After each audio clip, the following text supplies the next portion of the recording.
The years are short, the days are long. Yeah. Wow, dropping wisdom bombs already. That's exciting. Yeah, right? Just telling you how I feel.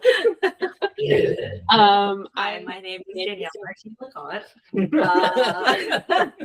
I am partnered with Patty Collins here, and we are Patois. Patois. We ferment in Charlottesville, but we sort of have nebulous claims to fruit around the mountains of Central Virginia. Yeah. So words are necessary, but like as soon as you start saying something, it has this cascading effect. And the word cider is one of those in the beverage world, where you say that and you've sort of like you've initiated a cascade of assumptions that maybe don't apply really to our work. Especially here in Central Virginia. I think it might be a little different in New England, but here in Central Virginia, cider is like a maybe sweet, but like a beer alternative type of, Yeah, and it's we're not shy about the fruit that we work with. We're not going to apologize for it. We work predominantly with foraged apples to make our wines or our ciders. But being able to sort of engage with this verbal cascade in a way that like serves both our work, but also can help the end consumer better understand what it is that we're doing and what they're tasting.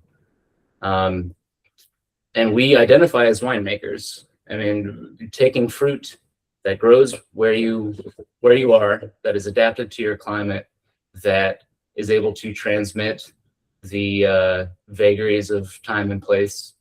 Like that's why we're all here, right?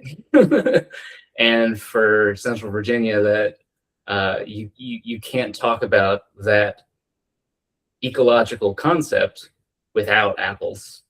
So I would feel, even if we had 20, 30 years down the line, when there's been more research and more development for hybrid grape varieties that are going to work better in Virginia, even if we were at that endpoint and could feasibly only work with grapes, I think it would be a disservice to Central Virginia if we didn't work with apples in some capacity. So it's really just trying to contextualize our work in exactly the same way that we do with all of our lovely European archetypes. It's just specific to this climate. It's the same amount of care that goes into the genetics of the fruit, the where they are planted, when they are picked, how they are grown, and then how they're treated in the cellar. It's a one-to-one. It's just I will add or say that you do have to be the fruit chemistry of apples is different than grapes.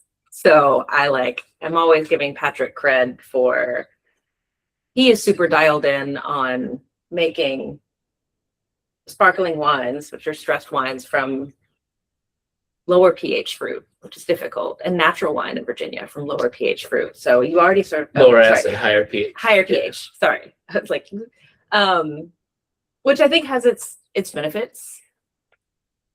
And what can you talk about that more when you do the like technical work? So like, yeah, well, it's hard. Thinking about another like language example of things that have certain associations in English versus say French, of peasant or paysan. Like that is a word of pride in French and Italian, and we sort of think of it as a more pejorative term of like peasant things, but things that are not things that are beautiful, but are humble and are an asset that needs to be like lovingly tended in order to be best utilized. And to what Danielle is saying about like the fermentation chemistry aspects of apples. It's almost like a braise cut or something that you need to know how to handle in order to best translate.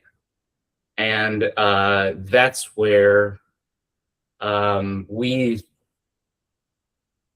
think that's our greatest skill set. We're still both, we were city kids, and fell in love with wine, and are shifting our perspective to where we can use our work and experience and creativity, and through agriculture, which is what wine is. But being able to look at this fruit that is forgotten, undervalued, like overlooked completely. Like these trees just exist in the mountains, and they're gorgeous and beautiful, but you need to be able to bring them in and like lovingly raise them, so to speak, with cellar techniques in order to get them to express their best. There's not going to be a direct press 6-month stainless steel aged immediate bottling of apples that is compelling enough to warrant having an interview about it. But the flip side of that is native terrage, like having a place that. Oh yeah. Yeah. So what Danielle's pointing to is how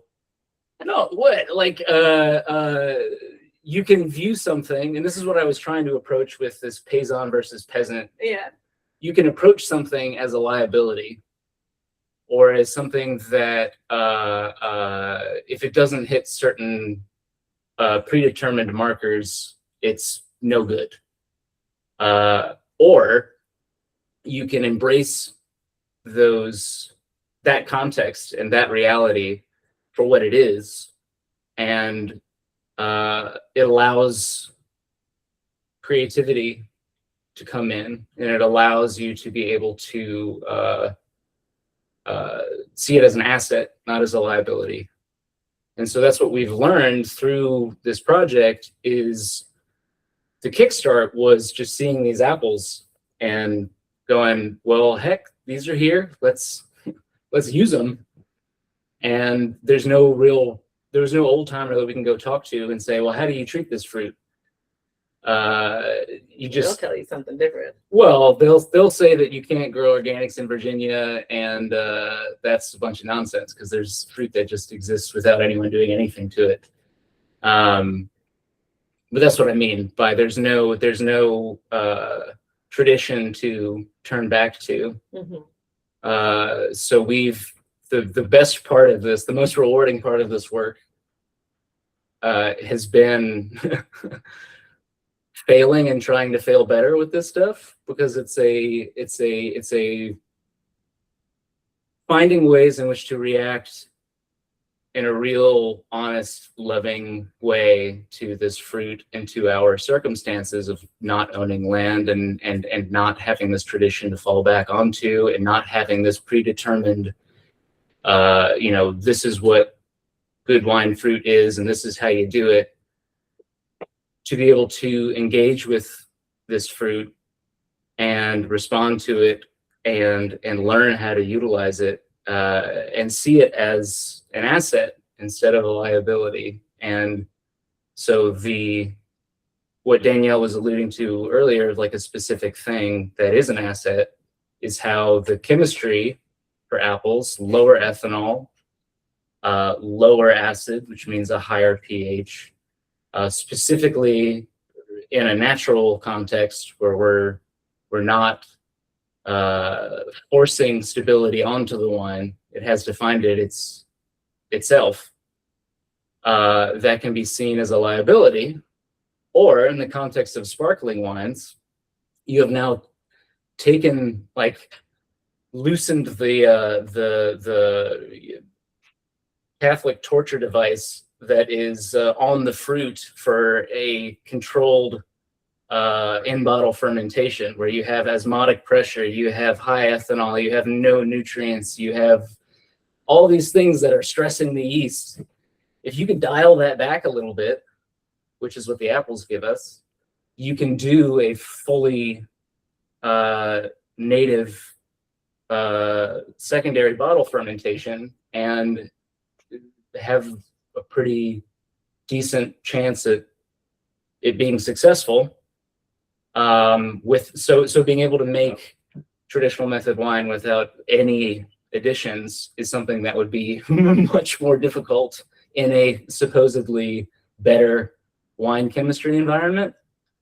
And because these wild apple trees have their microbiome intact, because they've never been sprayed with anything, they have all the yeast that they need. No one's amending the soils to bump up the yields, so they have the nitrogen that they need. It becomes an asset when you engage with it from a place of love and a place of respect. And it really saddens me when people hear the word cider and then immediately their brain goes, that's not worthy of my respect. I mean, I think, to be completely honest, my experience was, I've been working in the beverage industry for a really long time, from like, retail and sales, and was getting very just sort of, I don't know, discouraged, bored, and meeting Patrick at we met at a commercial cidery, and really sort of learning about kind of fermentation. And we met around the same time where we were like hiking and foraging and just driving around. And this had been on Patrick's brain for a while about, there's orchards in our town right down the street that helped put the like railroad on the map and they're beautiful. Anyway, so yeah, just being on the backside of things. And I had never home brewed or made wine or something, so just it's kind of like the magic of fermentation and having these little like one-off projects where we were foraging apples and fermenting them. And we had access to like bottlers and cappers and all that stuff at the time, and that just sort of, I was like, I'm on board. We were young and in love too, so I'm like, I'm gonna do whatever you want. Yeah, I called it actually. I was like, I'm gonna find someone on the front end of the wine industry who's bored, and I'm gonna overwhelm them with this idea that makes absolutely no sense in terms of financial stability in our lives, and but it'll be fun. Yeah, but there was definitely like a childlike. I mean, I think Patrick and I have both found our solace as kids in nature and woods, escaping to whatever little patch of woods is in the neighborhood. And so that just became this like, just, yeah, really beautiful, enriching, fulfilling. Our job is to climb trees. Yeah. It's pretty sweet. Yeah. But yeah, so I was still fermenting for someone else, and wanted to make like some trial ferments before I told take this job and shove it, and walked away. It's good to have like 3 or 4 small batch, like 20-liter runs before you yank up your pants and tell them to go. Anyway, and so one of those first batches was Danielle had just started working doing sales for this same company. And so we were working like the bottling line together and making eyes at each other. And Danielle helped me crush the first like little trial run of Patois. So apples, you can't just press them whole fruit. You have to cut them into chunks. It's kind of like a destemmer, but a little bit more aggressive. We had a garbage disposal. Yeah, I went to the Habitat for Humanity and got a garbage disposal, because it's the same motorized action. And then it's just, if it's not in the sink, then you put a tube on one side into a bucket, and then you can do your little trial run. We stayed late after work And Danny helped me run the garbage disposal to crush the first fruit of the first run, and that's when I had a pretty good idea that she was in. Gumption this guy has, I swear. We do not use a garbage disposal anymore.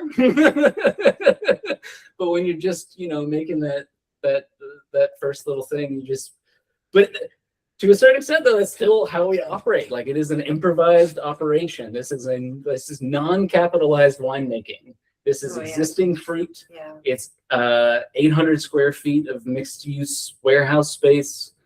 We do literally everything ourselves. We pick all the fruit. There's no cellar crew. We don't have a pump. Like, it is as bare bones as it can possibly be. And again, this is like I'm proud of that. Yeah, it's not a winemaking facility. It's like I don't know. We should send pictures. Would you want to speak about how we process grapes? I mean, yeah, sure. Yeah, the grapes. We it's now that I've had our child, it's very much akin to going into labor. It's like as soon as the fruit chemistry is ready to go, we have friends at the Pinsky. We have become friends with the Pinsky. Shout out Blake at Rental. Charlottesville Pinsky. And yeah, Patrick either like goes up the night before and like camps out in the Pinsky, and or like we'll go early in the morning and load up the picking bins or the lugs into a Pinsky, and then there's only one roll-up door into the warehouse space, and it's like a communal, so we have to use that communal roll-up door, roll with the pallet jacker all the way around to our cellar space, and then Patrick has like a little cold room that he made out of plywood and an air conditioner with a cool bot, which is something that forces the air conditioner to run and like make a makeshift refrigerator thing. So it's just like this It's like an enclosed deck with insulation, and I cut a hole and put a window AC unit in there. And that's our cold room. Yeah. We're still in the same space. We've been there for 8 years and we've completely outgrown it. But it's working. So yeah, so we and then we foot press, we foot stomp. We've got this really beautiful Italian it's Italian? French? Oh yeah. Italian. We called it Nona until our son was born, and then he chose Nona for my mother. So now we can't call the piece of equipment the same as Yeah, it's beautiful. It's 8 hours of marching in this little Danielle used to stomp. I don't have the endurance anymore. Well, no, you have. So Danielle was a dancer. She has very strong, but very arched and dainty feet. And I have like flat finger toe feet. Better for stopping. Get me in there. Your yields are going up 20%. There is an Appalachian culture that I think, you were saying earlier, like we don't have things to draw on. And I think we do, and we really should get kind of more gritty into that. But yeah, that's something that I actually wish that we did more for us, like out of season foraging. Because starting to. Yeah. But terroir is not this like absolute commodifiable thing. Like when people are talking about like bedrock and all that shit, like I don't care about that. Like terroir is a unique circumstance of people interacting with their surroundings. And it's not to say that like you can't commute your surroundings through your beverage. You should be able to do that because everything has an identity. And if you come to it from a place of love, you can create something wonderful from it. But the real cultural aspect of all of this is the engagement, the relationship, the dynamic. And that is ever evolving and constantly also like under threat. Like it's completely up in the air and like really has no definition. It's just like the action, the condition of it happening. I don't know. I'm floating off into no man's land, but that's the structure of our work has always been and always will be. We're not trying to like do an impression of a French vigneron. We are trying to live our values. Like what pushed me to leave fermenting for other people is I wanted to own my labor and own my time, and I wanted to be able to implement my creativity and interact with fruit in a way that it doesn't just show up in a like jug that you put a bunch of I think that we both feel that way about beverage, about food. You know, everything is, sorry not to get too like woo, but like yes, all of this stuff holds a lot of energy and importance, and like it's kind of gross nowadays how food is. I don't know. I get icked out all the time going to the grocery store, and I have a picky toddler right now where it's just like buying all this like packaged stuff so that he'll eat his flipping lunch, and the boy needs protein or he yells at us. Like that's robot food, man. He's like, I love robot food. Oh yeah. Oh gosh. Yeah. Like there's a, but it's being able to we're not doing this in order to receive a return or to create some sort of idealized thing for others to experience. It's that our engagement with the making of the wine allows us to feel connection and love and to feel self-actualized. And I feel like that's the thing that I'm like, when I was younger and in wine, I did want to do an impression of a French winemaker because I was like, look at how fucking romantic that shit is. But what I could not articulate that what I actually was jealous of was the fact that they were not separate from their surroundings. Mm-hmm. And I feel like our messaging about that stuff and the way that we as like end of the line consumer wine culture like fetishize it is too, I don't know. The whole point is the engagement and the presence, and that's why I'm like, I go back and forth between wanting to not use cider and to use cider because I feel like I don't want to feel like I'm apologizing for this fruit because like this is the result of it's marketing. But I don't know.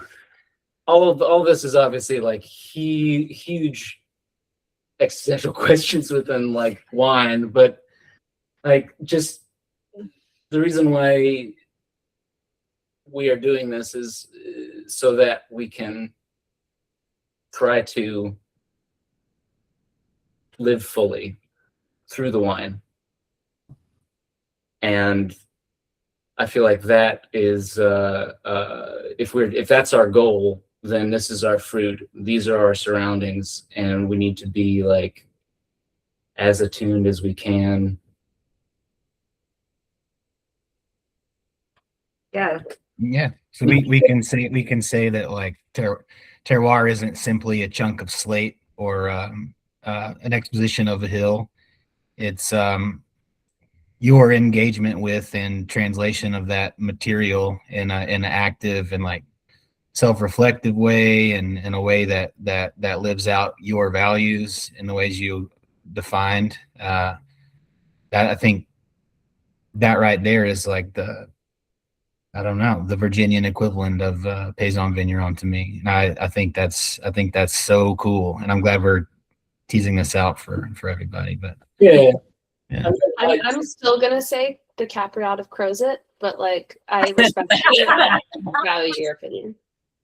I mean, not for nothing, the hybrid cuvee is called pastiche for a reason. And we like to have fun, throwing elbows at all of the francophilic pretensions that we still operate under. Speaking of, inherited histories. Yeah, I mean, but they just have a couple thousand-year head start on building the culture. We'll get there. But yeah, I mean, that's I do feel like there is a little bit of like the maturity of the project, I think, is moving away from having like a chip on our shoulder about needing to prove this to someone, and then also to like prove it to ourselves, which is coming from a place of insecurity and anxiety, no matter how like productive it might be. Yeah. And to stop trying to prove that we are valid to be on the table. Like, if you don't see that, then that's not my problem. No, yeah, it gets exhausting. Sure. But that's not the point of any of this. Right. Yeah. No. Okay. But in all earnestness, like you two do have a hyper specificity to the work that you're doing, which is a part of not being alienated from it and a part of the pride in that, I think.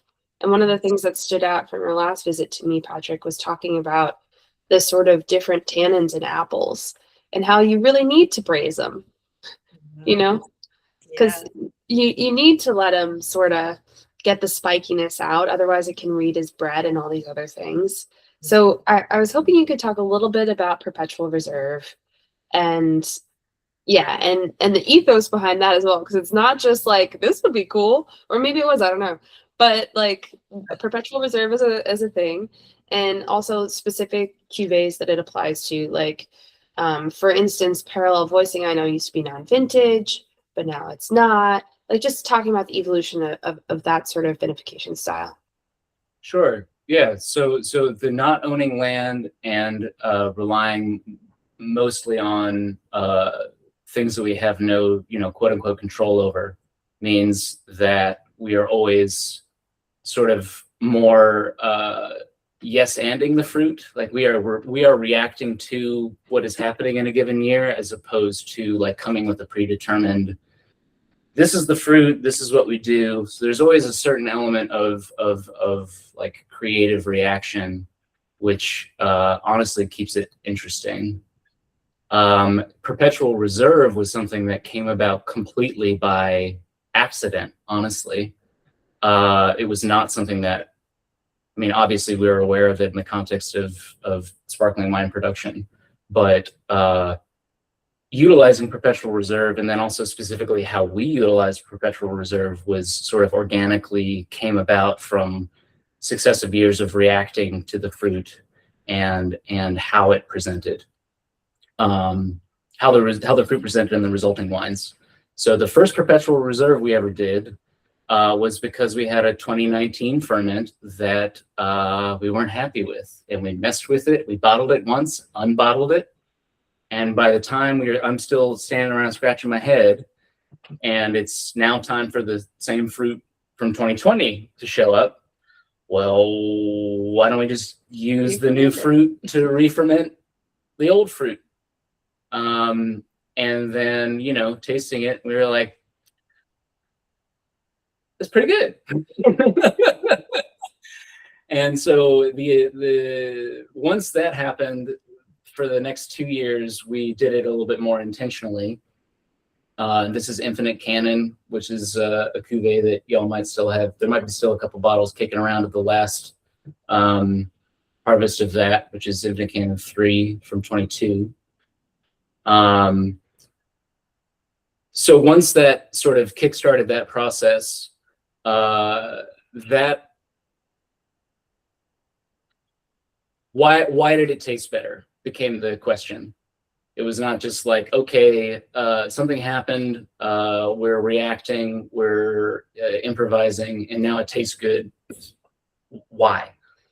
And so it caused us to go back and sort of evaluate the role of oxygen in the context of apple tannin. So why do we age wine in barrels? It allows a controlled amount of air in, which has a reaction with the wine. In the context of tannins, Tannins are longer chains, and that's why they sort of almost feel spiky on our palate, because they're like literally spiky chains. Air and tannin, it turns the spiky chains into a circle or a colloid, and now it's smooth. It's quite fun when it's like, we're talking about the literal shapes of molecules and how they affect our sensory experience. Apple tannins are shorter than grape tannins, and so your experience on the palate is much more astringent. So apple tannins, particularly the seedling tannins, the seedlings have higher amounts of tannin. That's why we love them. They need air in order to soften, because without them, and this is generally how cider is fermented, is quite reductive. They can be, cat tonguey or cottonseedy, where it's drying and astringent and not in balance. So we need air. That's how we stumbled onto the Sous-Voile stuff with bricolage, which also happened by chance. I went to top up a barrel and it formed a voile, and I thought it was a bread infection, and it wasn't. It was Sac B. And so learning from the microbiome of the fruit that comes in and learning about how oxygen interacts with the chemistry of this fruit, and then having this sort of accidental kickstart to having to work with perpetual reserve to solve a problem, it just sort of all came together to where now, several years later, we've built an intentional perpetual reserve system specifically to address all of these ways of massaging the fruit into a place where you can have a perpetual reserve that's Sous-Voile, that is oxidative and silky and tertiary, and provides a lot of the weight and the length for the palate that young apple wines won't necessarily produce. And then we're using the young ferment, the tail end of the young ferment, that is very taut, very mineral, and very fresh, very aromatic, and using the tail end of the that season's fermentation and blending it with the perpetual reserve to finish in the bottle. And now you have this sort of multiple elements of the fruit where you're able to take all of the best components of them, give them another 2 or 3 years entourage to, bounce off of each other and create flavors that wouldn't have been there without all of those different components together. And it also means I never have to clean a barrel again. Yeah. So again, like anytime an aesthetic plus meets a like material reality plus, that's a win. And that whole process is born out of us not having the means to be able to just snap our fingers and have a supposed solution happen. It comes through engagement and responding to the fruit and slowly building over time what we think is the best thing to do for that fruit at that given time. Michel Théron from Clos de Jogueron and Margot talks about this the exact same way. If it makes you feel good, you're in good company. Well, at the end of the day, what are we supposed to be doing? Are we supposed to be making the most specific, the most scarcity mindset little object for us to experience? Or are we supposed to make the best tasting fucking wine? Please. Wine. That's the foraging aspect of it means we have a wide swath of area that we can choose from. In any given year in Virginia, especially as it's accelerated by climate change, there are unique stresses to different pockets of Virginia in any given year. Our mutability allows us to go to the best fruit in the given year to make the best wine of that year. And then the perpetual reserve allows us to make the best composite wine And it's not about smoothing out the edges of the vintage or homogenizing things. It's about creating a chord instead of a single note, where it's the most complete wine that we can make without having to sacrifice anything. Is that where Sidonia came from? Like, we're so curious about the origin story there, and making a still wine, and what the inspiration was behind that, and if that's something that like you'll continue to do in the future. Yeah, I mean, Sidonia is, when we talk about like the wild forage apples, the bricolage cuvee is that is how we got started. That is like the celebration of this project. And then there's foraging, and then there's a handful of abandoned orchards that, no one is tending to anymore. And then there's a couple home orchards, usually from, well, I was going to say it's usually from people who, the boomers who have, worked for, Dow Chemical or something. And then at the end of their life, they're like, I'm going to build an orchard. Yeah, I'm going to have a no spray home orchard to greenwash my soul before I. We're like, hey, we're here for it. So Sidonia is one of the gentlemen who over the mountain loves eau de vie and has his own little hobby orchard that is no spray and has a bunch of like European varietals, and you can speak more to it. So he was a chef in Switzerland when he was younger and loved eau de vie, and so he like smuggled back some cuttings. 'Cause usually if you bring cuttings from another country, you got to go through a whole quarantine thing. He didn't do that. And then there's a mix of Southern heirlooms and then some unidentified trees from the nursery of this guy, Tom Burford, who's sort of the previous generation for Central Virginia. Like, he was all about finding and reviving these lost apples. So there's a bunch of trees that no one knows what they are, but they have particularly wonderful acid and tannin profiles. So this is like a 1.5 acre hobby orchard with like 2 trees of 90 different varieties. It's in a frost pocket, so it doesn't really set a whole lot of fruit, especially as every year we get more and more frost issues like this year.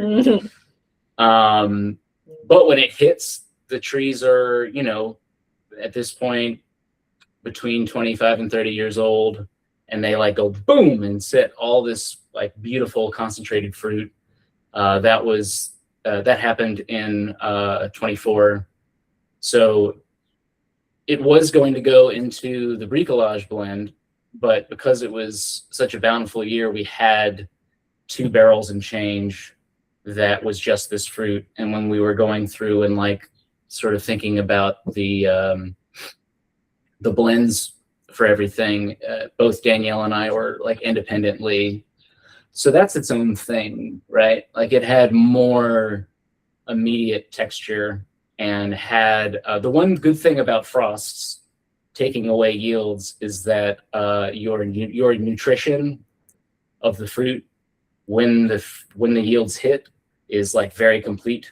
So there was no redox issues. Like, the ferment was happy as a clam.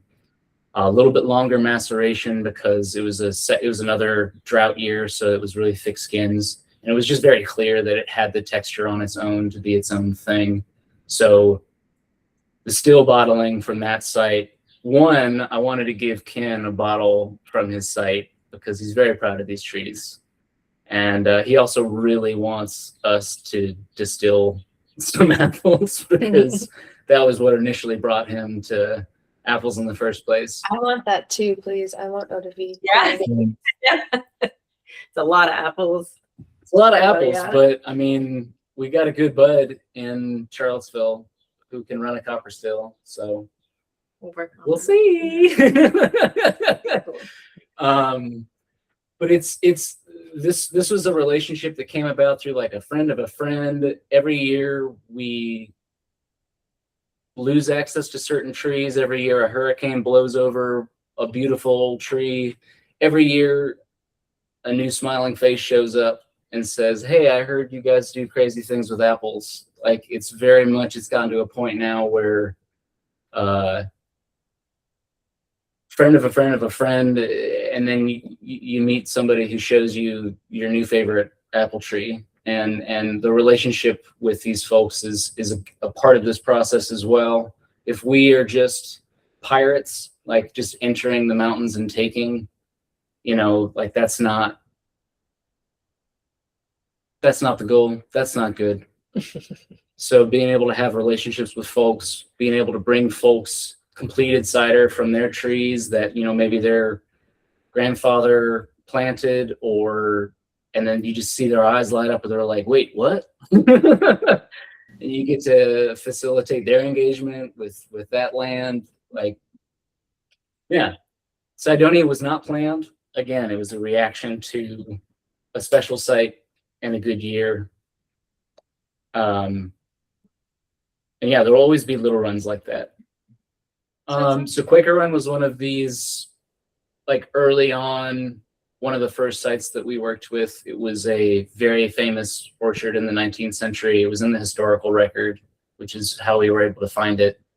And then the current landowners were like offhandedly maintaining some of the trees because they bought the land to have respect for it. But it's very common in Virginia. What I was saying earlier, that there is no tradition to fall back on. There is some, because plants have a longer memory than we do. In the context of these abandoned orchards that have been able to not be developed or torn down or ripped up or whatever, they're still standing, and they contain some of the knowledge about where to plant and what to plant that was made in the past by people who we can't speak to. And we have learned through a series of severe frosts, particularly 2020, but then also this year as well, though we don't really quite know how bad this year is going to be. This site and a lot of these other abandoned orchards that were 950 feet, like on the button up the Blue Ridge, were completely, sorry, Play-Doh. Were completely spared frost damage. And so the wild stuff that was on the top of the mountain froze, and anything that was down below froze. But all of these older abandoned sites that still have trees on them at that elevation point were all cool. So we're not the only people who notice. And it's the most common place for people who have, like, any sense or are paying a consultant to plant vinifera in Virginia are looking for old orchard sites to plant, which I would be less heartbroken about if they were planting things that were suitable, but such is the case. So this is the 22 is the last bottling that we'll make from this site. We made it 19 through 22. And because we knew it was going to be the last bottling, and also as we transitioned away from doing, a big scatter shot of small bottlings from all of these different small places, we sort of wanted to, like, turn the page on that initial era of our focus by just aging the Jesus out of it. So it got 38 months of lees in the bottle, ancestral method. So really pushing these old heirlooms past the, like, immediate sort of like almost gummied southern fruit flavors that we can get into more tertiary and spiced and floral and textural areas. So was it 40 months all told on the? Yeah, it was fermenting for a couple months, and then it got 38. We just gorged them all in late February. Oh, So late February of 26. So I don't know. I don't know what the math is, Sorry. but yeah. 40 to 41 months, I guess. 38 months in the bottle and like 2 to 3 months of for active fermentation. Okay. I think it's on the tech sheet. I did the math once. yeah. But yeah, so that's a good like looking at these older sites and the older heirloom fruit. And yeah, we wish them the best with their Merlot and Chardonnay plantings. Virginia Merlot is quite nice, but you know, like, Megan.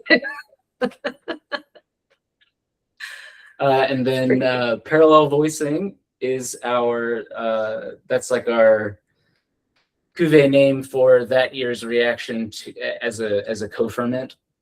So parallel voicing just being, you know, in harmony, two things moving and both voices going up or going down, going in the same motion. It's sort of like when we think about pop song harmony, it's very immediate and pleasing. So that's the thinking behind that name, the two fruits singing together. And it's usually enough hybrid grapes to provide the acidity and stability for it to be a young immediate fruit release. The remainder of them are unsprayed heirlooms and lower tannin wild apples. Is it still Chardonnay in the 25? Correct. Yes. Chardonnay's our good buddy. So say your prayers for secondary buds and shoots for our Chardonnay this year, because all the first buds got zoinked. But yes, so that's a sort of the opposite end. We get to see like two ends of the spectrum of how to treat ancestral method bottlings, where the Quaker run is more about long élevage and trying to honor the history and the time, and then the parallel voicing is younger, fresher, both ancestral. This one is just one winter of lees before we disgorge it. And yeah, it's meant to be a welcome. Yeah, it's fun. Yeah. The amount of work that we do for y'all to have a by the glassable wine, please appreciate. That's our goal, because we want like special occasion wines and are things that we can't afford unless we go through our industry friends. So being able to have a wine of love that you don't have to think about when you're Yeah, they're really fun. consume it when you yeah. want. It doesn't have to be like budgeted. Yeah, they're still hand riddled and hand disgorged, and the flint clear glass usually costs more than that. Yeah, I mean, It's just the trends of the market and wine. Yeah. Yeah, you know, what's the term for the chain of I don't know. The market's a bitch in terms of like all of your products and all the things that go into it. Whatever. Yeah. But The fun wine. lots of work coming from a place of love for you. Well, I don't think there's a better note to end on than that.